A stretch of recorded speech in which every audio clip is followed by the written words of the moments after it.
Hello everyone. Have you ever wondered if you're using your Kubernetes cluster efficiently? One of the challenges facing Kubernetes administrators is having visibility into their cluster resource usage, which will help them to optimize the cost. In this chapter of the GKE tip series, we'll talk about a feature called GKE usage metering, which will give you complete visibility into your cluster resource usage. Thereby, you can optimize the cost. My name is Srinivas Markham. I'm a custom engineer focusing on application modernization within the Google Cloud team. So, why do we need GKE usage metering? It's typically in a Kubernetes cluster, we have multiple applications or tenants or environments like dev stage and QA running in the same cluster. And these applications, environments, or tenants are segregated by namespaces or labels. So we need a way to look at the cluster usage and the cost by namespaces or labels to have that visibility. Second, when you create a pod, typically you specify the resource request and the limit as part of a pod manifest.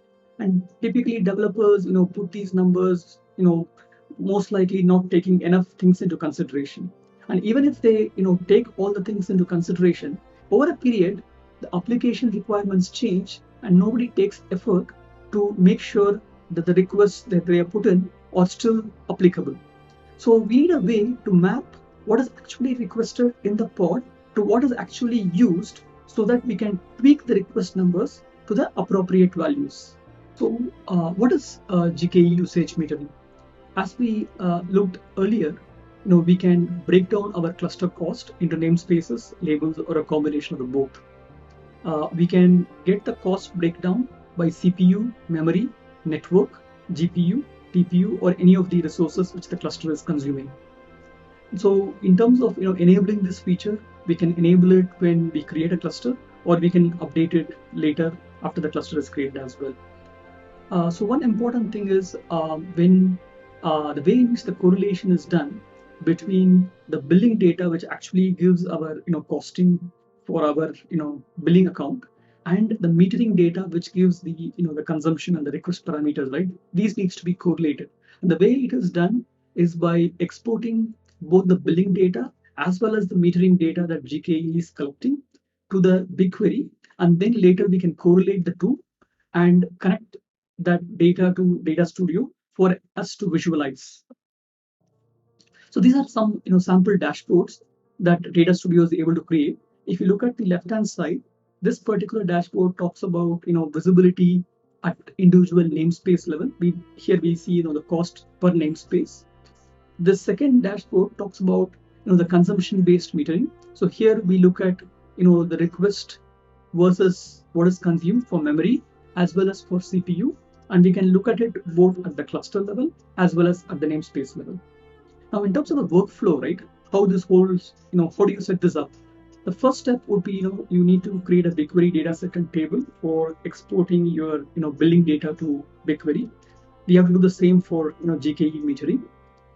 The third step would be you create a cluster, enable the GKE usage metering and specify the table that you have created earlier, the BigQuery table. The fourth is you need to create a query which will correlate that metering data and the billing data both in BigQuery and creates a resulting table which you can hook to Data Studio for the dashboards. And this query needs to be run periodically. Now, in terms of dashboards, there are 4 to 5 dashboards that comes out of the box, and you can create more dashboards that you want. The useful ones I see are the first one is kind of a summary view of the usage breakdown. The second is kind of an in-depth view at a namespace level. The third is an in-depth view at the labels level. The fourth gives us the consumption trend, which kind of shows what is actually requested to what is actually consumed. All right, enough of talking. Let's get into the demo.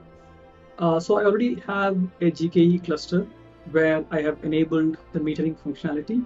So let me show you that aspect. So I'm going into my GKE cluster. So if I look at my metering here, I can see that the usage metering is enabled. In addition to that, there are 2 options called as network egress metering. Only if you enable this, the network egress is monitored. And then there is a resource consumption metering, which actually monitors what is actually consumed by the cluster, right?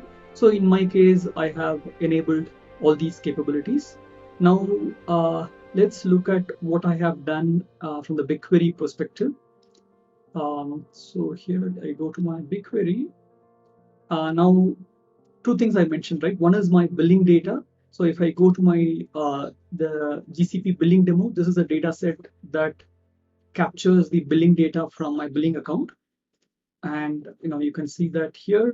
And then this another data set called as GKE metering demo, which has two tables. One is the cluster resource consumption, and the next is the usage part, right? So these are the two tables that is present, and this is the third table that actually gets created dynamically when we correlate basically the billing data with the GKE metering data. Let me show you the query associated with that. So if I go and look at the schedule queries, so this is the query that gets scheduled and gets runs every 24 hours. And what this query does, it's try to correlate both the tables as I mentioned earlier, and writes into this table called as a usage metering cost breakdown, and which is what we saw here, which is the usage metering cost breakdown, right? So this is the one which Data Studio connects to show us the dashboard. So now let's look at the dashboard itself. Now, what I have done here is, use the same template that gets created by default. I'm looking for the complete month of May, and obviously you can select the time ranges as you want. And what we can see in the first dashboard is basically the allocated cost breakdown by namespace. If you look here, there is totally $1,100 of GKE cost, out of which we are actually only consuming $200, right? Almost 1/5 of the cost is what we are consuming. Everything else is actually are not using actually. And this here, if you look at it, I have deployed this application called a Bank of Anthos, and that is even consuming even less, right? The overheads like Cube system and other things are consuming more resources, but actual application is consuming very less. The second page talks about more like unallocated resources. Even like it gives the namespace level view, but that also includes resources that are unallocated. The third page talks about it goes into detail about at an individual namespace level. So here we can go and select a particular namespace, and we can filter by the namespace here actually. And then the fourth page talks about drill down by label. So here we can specify the individual labels which we have in our cluster, and we can filter on the individual label. The last page talks about the consumption versus the actual request, right? So if you look here, so first in the top of this page, we can select whichever namespace we want, and so here we look at there is what is the memory requested and what is the memory consumed, and similarly what is the CPU requested and what is the CPU consumed, right? So that we can look at it at an aggregate level or at an individual namespace level. So as a conclusion, so what we have seen is with GKE usage metering, we can get deep visibility into the usage patterns in our cluster, which in turn can help optimize the spend. We hope you enjoyed the video. We would appreciate if you can provide feedback on this video, as well as what are the areas you want to see next. Thanks for watching.